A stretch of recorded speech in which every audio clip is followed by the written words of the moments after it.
camarades, je vous apporte le salut fraternel des camarades de l'Union départementale de l'Aveyron, du syndicat FO Blanc Aéro Industrie et du syndicat des métaux de l'Aveyron. Tout d'abord, sachez que j'ai eu le mandat afin de voter pour le rapport d'activité et le rapport financier. Mon syndicat apporte son soutien pour l'ensemble du travail fait par la Confédération. Yves, tu as dit dans ton discours qu'il y avait beaucoup de bruit sur toi.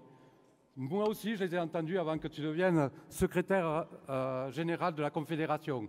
Mais j'ai toujours considéré que d'abord, on devait se baser sur les actes et pas sur les bruits. Eh bien, je peux te dire que je suis très content de tout le travail que tu as fait en tant que secrétaire de notre Confédération. Quant à toi, Fred, je vais être un peu plus partial puisque je suis un métaux, donc tu peux le comprendre. Mais je considère aussi que même si tu as du travail dans l'ombre, tu as fait un excellent travail et sache que tous les métallos de l'Aveyron te soutiennent. Avant de commencer mon discours, je tiens quand même à rendre un hommage à l'ancien secrétaire général de notre UD, parti beaucoup trop tôt. René Maruy, disparu en début d'année, qui, je le rappelle, était pendant de nombreuses années membre de la CE confédérale, a toujours eu le syndicalisme à fleur de peau et a toujours travaillé pour faire grandir notre organisation syndicale. C'est grâce à lui que je suis présent aujourd'hui. Grâce à lui que je suis présent à l'UD, à la CE de l'UD. Et c'est sur ses recommandations que je suis présent aujourd'hui au bureau de l'UD. Nous devons rendre à César ce qui est à César. C'est grâce au travail de René Maury, avec l'aide bien sûr des camarades et salariés de l'UD, que FO est devenu un interlocuteur incontournable pour le patronat et le pouvoir public au niveau de l'Aveyron. Je me devais de lui rendre hommage aujourd'hui, lui qui n'a jamais raté un seul congrès confédéral. René, je sais que tu me regardes aujourd'hui et que tu suis ce congrès avec enthousiasme. Merci René pour tout. Et en parlant du travail fait dans notre département, je suis fier de dire que Force ouvrière est restée la première organisation syndicale dans le secteur public avec 30,07% de représentativité. Cela n'a pas été facile car nous sommes un département très étendu avec seulement 15 entreprises de plus de 200 salariés qui sont malheureusement squattées principalement par la CGT et la CFDT. Et c'est encore plus difficile.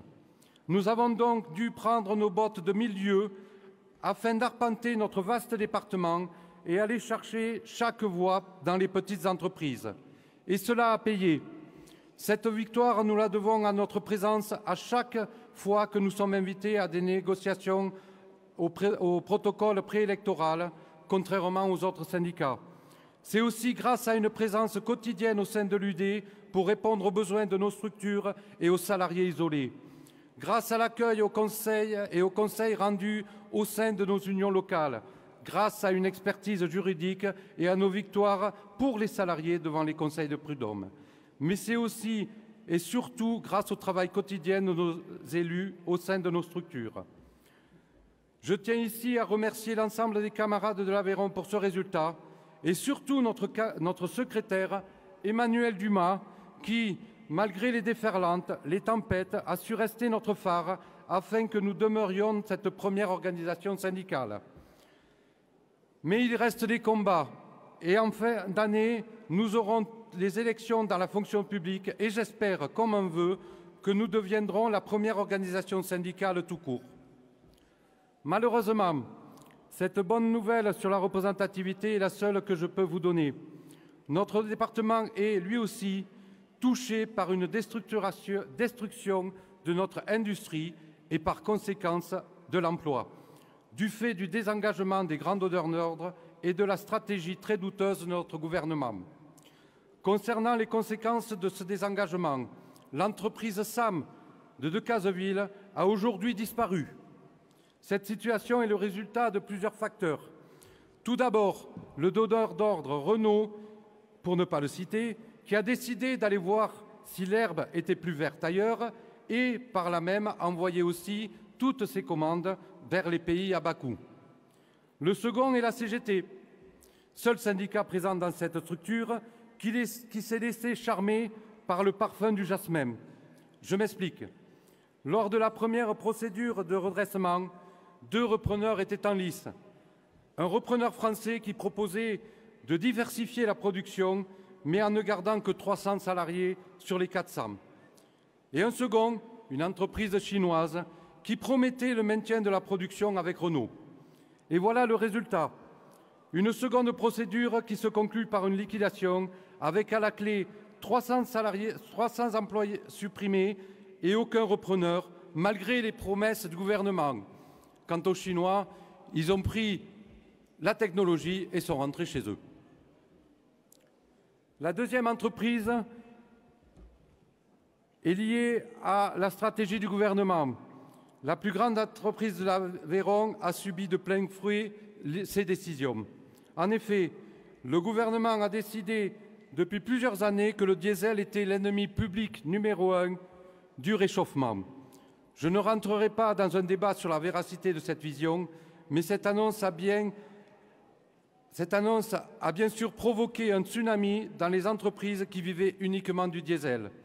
Malheureusement, les salariés de l'entreprise Bosch-Rodès sont les premiers touchés. La direction n'a pas souhaité se réorienter vers notre production et a décidé plutôt de réduire le nombre de salariés. La conséquence est tout simple. Excusez-moi. J'en ai pour 2 minutes. La conséquence est tout simple. Alors que cet établissement rassemblait plus de 1500 salariés, elle doit passer à moins de 500. Certes, cela passe par un plan de pré-retraite, mais cela veut dire 700 futurs Aveyronnais qui devront quitter notre département pour trouver un emploi.